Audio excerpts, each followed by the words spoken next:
Milyonları da aladı. Al mına халық қандай күн көріп жатыр. Жастардың 70 мың теңге алады. Өздері миллион алады. Әкімдердің өздері қанша алады, депутат қанша алады. Қазір сайрап отыр депутаттың бәрі. Мен бүйтем, мен сөйтем деп. Ертең болса сол сайланып алсын. Қолдарына қалап алғаннан кейін ұмытып кетеді. Ескерінен шығып кетеді. Қара халық. Ананы бүйтем, жолыңды жөндеймін, тамағыңды әперем. Төмендетеді, бағаның бар, нан төмендейді, ана деп. Бәрі ертең шығып кетеді. Қарындар тойғаннан кейін. Бір емес, бәрі бір дейді. Қара халықтың арқасында нан жеп жатқандар ұмытып кетті бұл министрлер.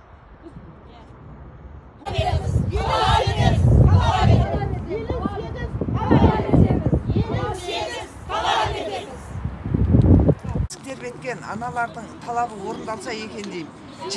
Bir 4 куплет өлеңмен жеткізейін, жетпейді жинасамда барасылын, дәл өзіңдей көрмеппін жанашырды.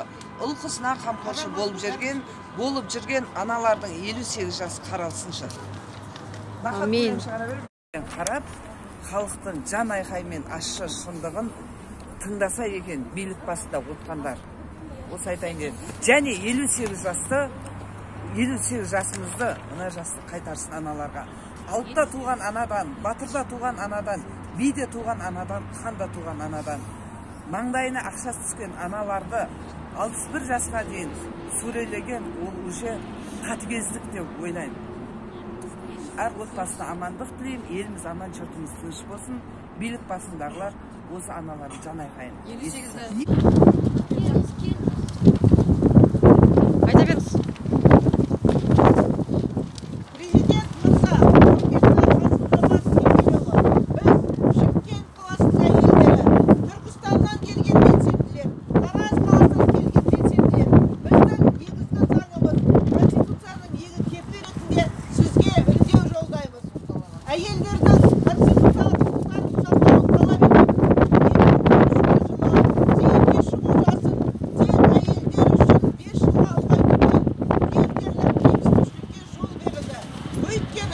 Жалпы ерлердің зейнеткерлік жасы 3 жылға, ал әйелдер үшін 8 жылға ұлғайтылды.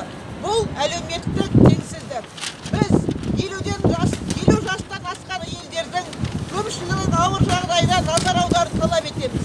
Денсаулық жоқ, жұмыс жоқ. Ал жұмыссыз денсаулық жоқ.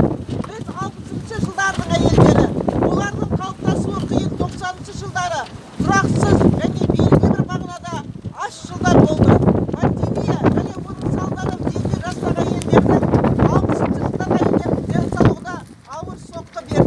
Әйелдер шарасыздықтан өлмесін. Зейнетке шығу жасын 28 жылға дейінгі 61 жасқа дейін тоқтатуға мораторий енгізілген күміс жас бағдарламасымен жұмыс табу қиындығын ескертеміз. 90% аналардың ұсынылған жұмыстарды атқаруға денсаулығы шамасы келмейді. Жұмыс орны ұсынушылардың да белсенділігі төмен. Бағдарламаның шикі жақтары өте көп. Жыл жинақталған зейнетақы шекті сомасын әр жас бойынша 2022 жылдың 1 сәуірінен бастап шарттарын көтеріп жіберді. 98 жылдан бастап 25 жыл бойы бар жинақтаған қаражат 2 миллион теңгені де құраған жоқ. Сонда қалған 4-5 жылда біз қалай 70 мың теңгелік жалақымен 9 миллион 500 мың теңгені жинақтайтынымызға ақылымыз жетпейді. Берілген диабеттік